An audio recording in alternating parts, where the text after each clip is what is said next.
Assalamualaikum warahmatullahi wabarakatuh. Sebelumnya perkenalkan, nama saya Indri Rahmawati dari kelas IF21B dengan NIM 214162552011169. Di sini saya akan mempresentasikan penamaan dan sinkronisasi dalam sistem terdistribusi.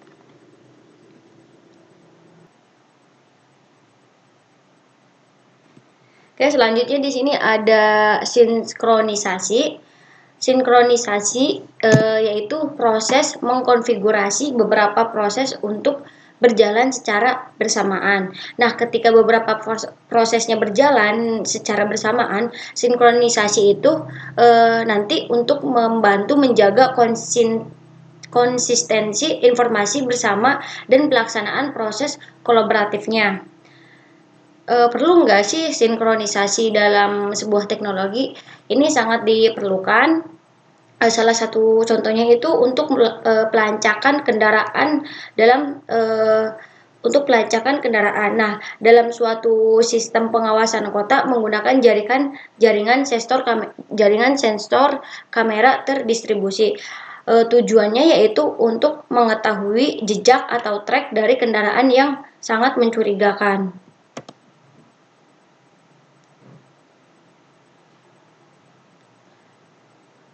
Next, di sini ada jenis-jenis sinkronisasi. Di sini ada 3 jenis sinkronisasi. Yang pertama ada sinkronisasi waktu time atau time synchronization, yaitu untuk mengatur agar semua sistem menggunakan waktu yang sama, misalnya di jaringan server.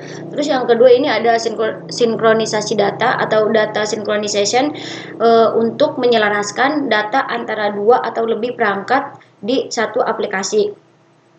Yang ketiga ada sinkronisasi sistem atau sistem synchronization, yaitu untuk menjaga agar sistem operasi atau aplikasi tetap selaras dalam versi dan konfigurasi yang sama.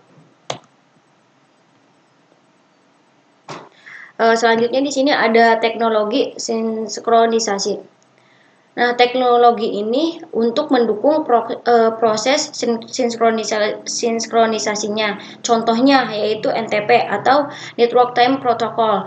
Nah, ini digunakan untuk menyinkron jam di berbagai perangkat di jaringan agar tetap akurat. Selain itu, jenis database seperti NoSQL dan SQL ini memiliki fitur untuk menyinkronkan data antar server. Nah, teknologi cloud seperti Google Drive dan Dropbox juga memungkinkan sinkronisasi file secara otomatis di berbagai perangkat. Ini untuk memudahkan dan untuk memudahkan mengakses datanya.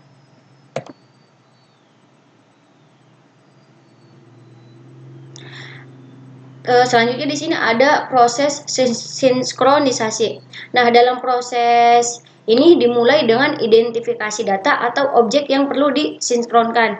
Selanjutnya untuk menetapkan waktu dan frekuensi sinkronisasi, misalnya apakah akan dilakukan secara real time atau pada interval tertentu saja. Nah, untuk setelah itu melakukan sinkronisasi dan kemudian verifikasi hasil untuk memastikan data telah terupdate dengan benar di semua lokasi.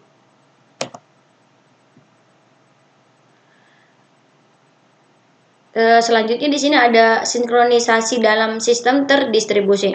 Nah, tantangan yang harus dihadapi dalam sistem terdistribusi ini di mana data tersebar di berbagai lokasi atau server gitu kan. Nah, dalam konteks ini tuh sinkronisasi menjadi krusial untuk menjaga konsistensi datanya. Nah, contoh penerapannya yaitu sinkronisasi dalam sistem terdistribusi termasuk penggunaan cluster server yang bekerja sama untuk menyimpan dan memproses datanya. Nah, metode sinkronisasi seperti sinkronisasi latensi rendah juga bisa diimplementasikan untuk mengurangi delay dan menjaga performa sistemnya. Manfaat sinkronisasi. Manfaatnya itu sangat besar dalam dunia teknologi dan manajemen data.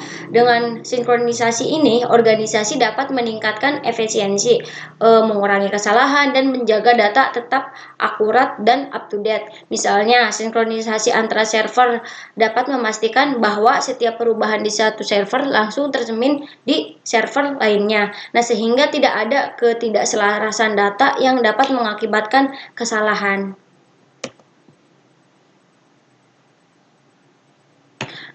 Sekian atas presentasi dari saya, kurang lebihnya mohon dimaafkan. Wabillahi taufiq wal hidayah. Wassalamualaikum warahmatullahi wabarakatuh.